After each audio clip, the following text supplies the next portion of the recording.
O Evangelho em 3 minutos, com Mário Persona.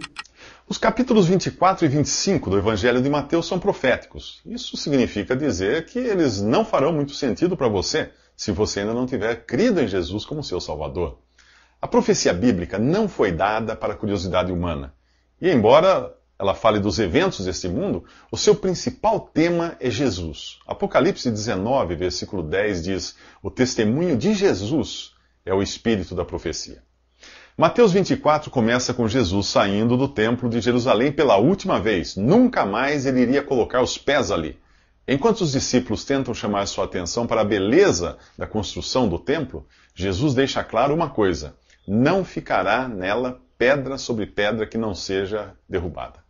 Para entender esse capítulo, é preciso ter em mente que Jesus está falando aos seus discípulos, que são judeus, vivem sob a lei dada por intermédio de Moisés e estão raciocinando dentro do contexto cultural e religioso de Israel, não da igreja, que só viria a existir mais tarde.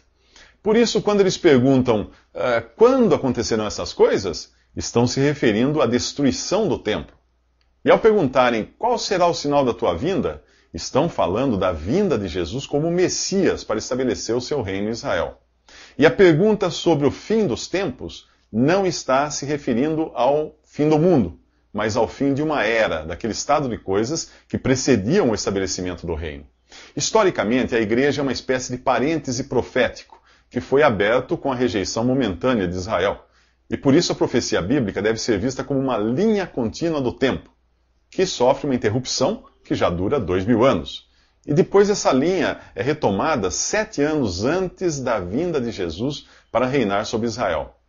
Este capítulo 24 de Mateus fala desses 7 anos. E os discípulos aqui, por serem judeus, são tratados como se eles próprios fossem participar desse período que para nós ainda é futuro. No capítulo 9 do livro do profeta Daniel, aprendemos que após a morte do Messias haveria um período de 7 anos, na metade do qual o anticristo entraria em ação. A primeira metade desses 7 anos, chamados de tribulação, é apresentada nesse capítulo como o início das dores. A segunda metade, chamada de grande tribulação, é um período de sofrimentos jamais vistos nesse mundo. Jesus não responde diretamente à primeira pergunta deles, sobre quando o templo seria destruído, mas nós sabemos hoje que no ano 70, o exército romano incendiou o templo, que era construído de pedras e revestido de madeira e ouro laminado. O fogo derreteu o ouro, que escorreu por entre as pedras das paredes, e não deixou alternativa aos invasores senão desmontar o templo pedra por pedra para raspar o ouro. Essa profecia já se cumpriu. Não ficou pedra sobre pedra. Aponte agora o seu telescópio para um tempo ainda futuro, quando os judeus voltarão ao palco das atenções de Deus e o relógio profético voltará a bater, após o intervalo que é o atual tempo da igreja, a qual não é tratada diretamente na profecia. É disso que eu falo nos próximos 3 minutos. Visite www.3minutos.net.